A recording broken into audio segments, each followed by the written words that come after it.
My name is Daniel Johnson, and I'm the Chief Aesthetics Officer of Significant Developments. Along with my wife, Amber, we present an agency of relational aesthetics. Relational aesthetics is an artistic practice which actively seeks to intersect with and have consequences on reality. Using elements of game theory and a managed ambiguity between reality and theater, Significant Developments collaborates with clients to craft an experience which articulates and clarifies their intentions and their vision for real-world consequences. A quote which I think best sums this up for me is from French art critic Nicolas Boillard. The role of artworks is no longer to form imaginary and utopian realities, but to actually be ways of living and models of action within the existing real. So now right here, I'd like to pose a question. What is the role of an art museum? It's an opportunity to see art that we're not able to see otherwise. They bring from other places and collect it for us and let us come view it. A collection of artwork so that we can come and view it. Ordinarily wouldn't see. We ordinarily wouldn't see. Oh, now me? Yes, sir. I mean, you could say that speaking from a historical perspective, an artist living 50, 100, 1,000 years ago could give you a glimpse into what they saw during that time. So connecting us with our past. Sure. Form of communication. Right. Form of communication. Theater of collective Oh God, sex up. expressions. A theater of collective expressions. I like that. So when you hear the words that define C3, conversation, creativity, community, this series, how does that affect your considerations of the role that this museum plays in the community? I'm not sure if this is what you're asking for, but I remember with which was the one with the tunnel where you went inside of it? Cocoon. The cocoon. I just was struck by how many different voices there were. And that, to me, that was very comforting.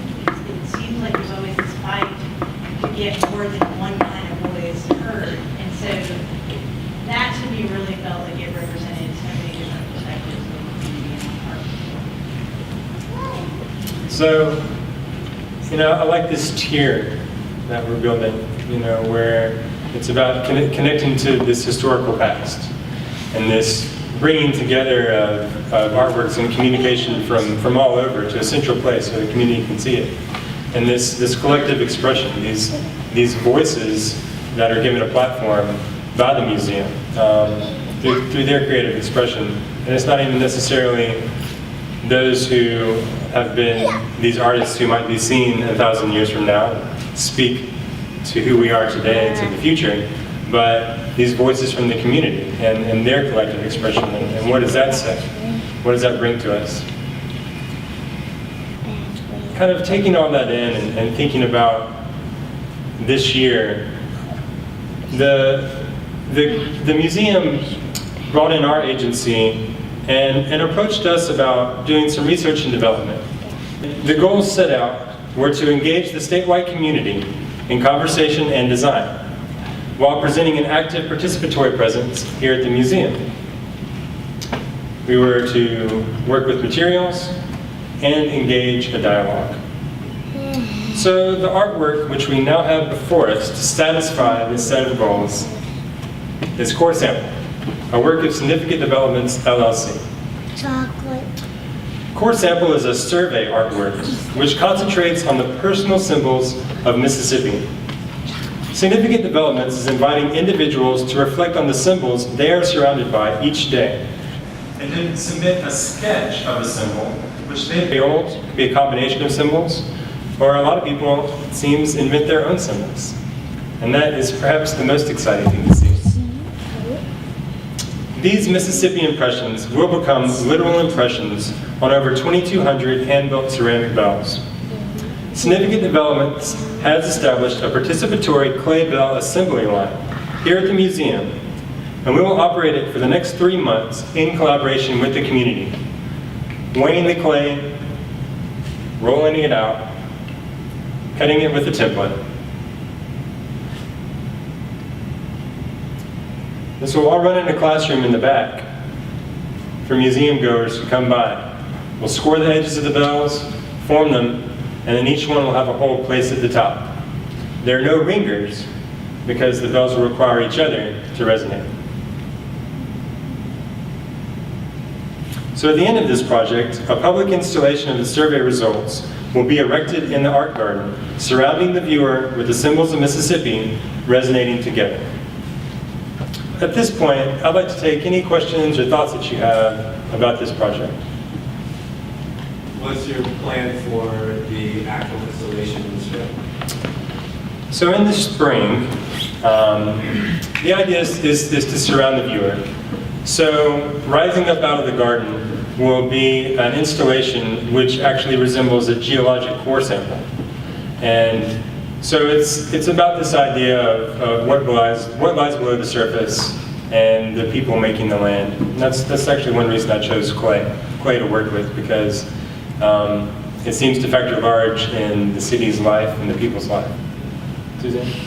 You were explaining that you were seeking to engage the entire state, and so I'm assuming that you will have these symbols, not necessarily the bells fabricated, but the symbols coming in from all over the state. How are you going to, I guess, communicate with the state then and show the collective fruit of this joint project, essentially statewide? Do you have any plans to distribute it on a larger scale? So the first part is getting symbols from statewide, and part of that we've approached through educators. That's one way to make sure that we're getting a diversity of class, and I also feel like children can be the most honest about what's really kind of sitting on top of the cultural conversation at the time. So on one hand, we're going to be reaching out through educators, and we've created a lesson plan and a conversation starter that will help them introduce this to their class. Then they'll mail in symbols. And then we'll also make some trips in some particular groups to try and get them involved. And then we're still strategizing about whether or not we should set up collection points in the state, Amber and I. But there will be some other effort to connect with community organizations. And some of that I'll talk about in a minute with y'all, as to suggestions y'all may have for that, people y'all may know in the state. I think always with C3 projects, there's this unfolding that once you say this is what we're going to do, then people start to respond to that and you follow those responses. Now as far as once it's erected, I certainly won't move it or rebuild it anywhere else. And hopefully, you know, with the internet, we'll actually, with the help of public relations guru over here, Julian Rankin, we're actually going to be producing a lot of videos along the way to keep people aware of the project who are not able to travel to the museum. And then there will be a final event, March 20th, set your calendars, where we'll unveil the survey results, which will be that installation. And we'll make some video in conjunction with that so that people can get a sense of what exists. Why choose bells as a template? Well, I'm interested in bells, one, because they're an inverted vessel, and it's about sound.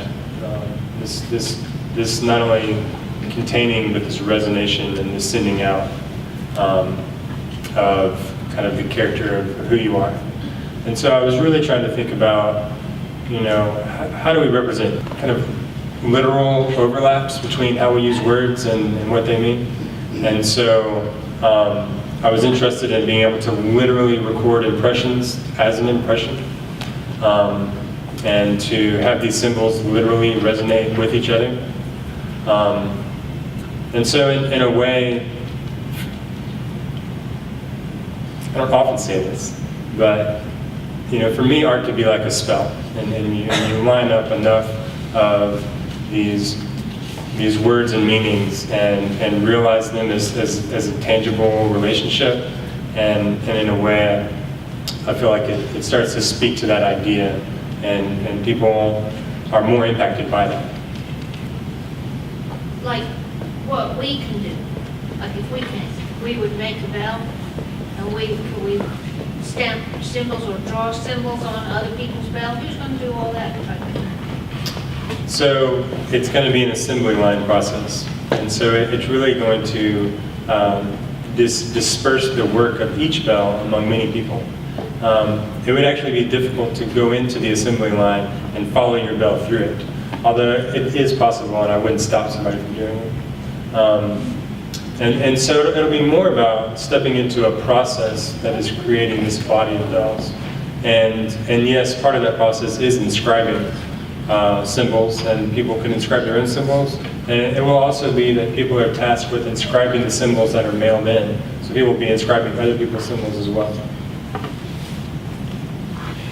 What will become of the bells when it's disassembled? So when it's disassembled, significant developments will own the bells. We're going to create a hanging piece that is what we feel is a representative sampling of this conversation that's going on between the symbols. And so it'll be a fraction of the bells that are in the installation that find their way into this final piece that will be a document of the survey that the museum is able to keep to inform future C3 projects and their own thinking on community development. During last year's C3, there were lots of lectures and presentations and discussions during the time that the piece was up in the garden. Will there be a similar component to this year's piece? I'm very excited about facilitating something like that, and I'm completely open to it. I think that can unfold from the participants in the project and those who would like to see some type of presentation happen. It could be it could be academic in nature, just sharing information, and it could be a performance of some kind, activating the sculpture itself. And I would like to open up the March 20th unveiling date for the survey results to be that time where people are gathered and could hear those speeches or see those performances. So certainly it is a completely open agenda for anyone here to put something on it if they would like. Yes, Chris? Can you speak a little bit more about why you decided to incorporate significant developments into an LLC? Yes. So, significant developments, as far as I know, is the first artwork to be registered with the Secretary of State of Mississippi as a limited liability company. It is a performance artwork in relational aesthetics, and my interest in creating a business as an artwork is because business is a relationship that almost everyone in society is comfortable participating in. And it is also full of highly symbolic aesthetic interactions, whether you're talking about branding and marketing, or you're just talking about the daily businesses, how you act within a company hierarchically between levels, how you act with a client, where you decide to set your business up. It's really, to me, one of the most functional, integrated aesthetic entities that we create. And we have legal structures that we have as agreements on so that we all feel like we can trust them and use them. So I'm incredibly intrigued with systems and value exchanges, and so I wanted to create a business so that I could talk directly about these types of value exchanges that happen in commerce, and present it as an aesthetic event for people to look at and think about the signs and symbols that are embedded there to then extrapolate to the broader business world. It also, as someone who's worked with communities in the past in projects, there is some awkwardness in being an artist who's working with the community. There's always this question of who owns the piece, how much influence does the audience feel like they really have or can assert over the project.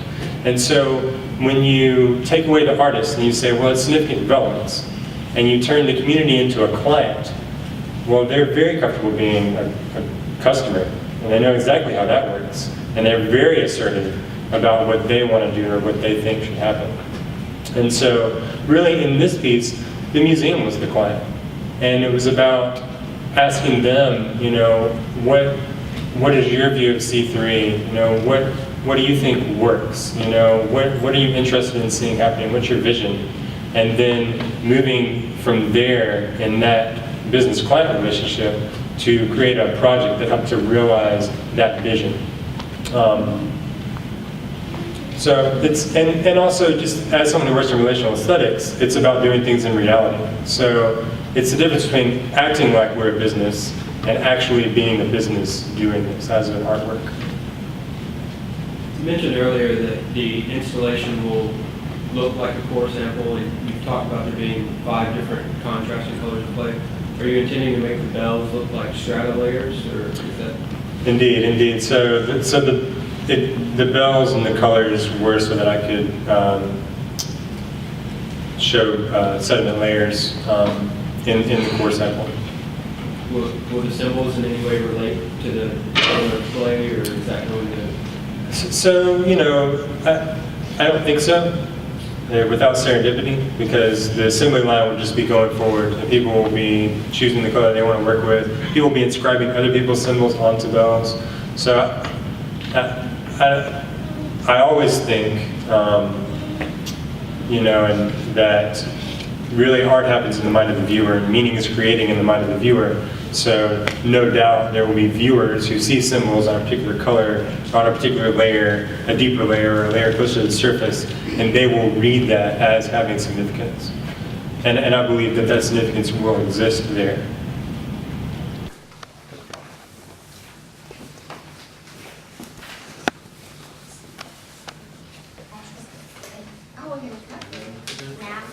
Okay. Wait, no, wait. Hey, he's going to cut that? Other people get Yes. We have come together to begin recording and assembling the symbols of our state. Let this gathering be the beginning of a discussion, an aesthetic discussion, of who we have come to be. Hey. Okay, so You're not going to work. it worked.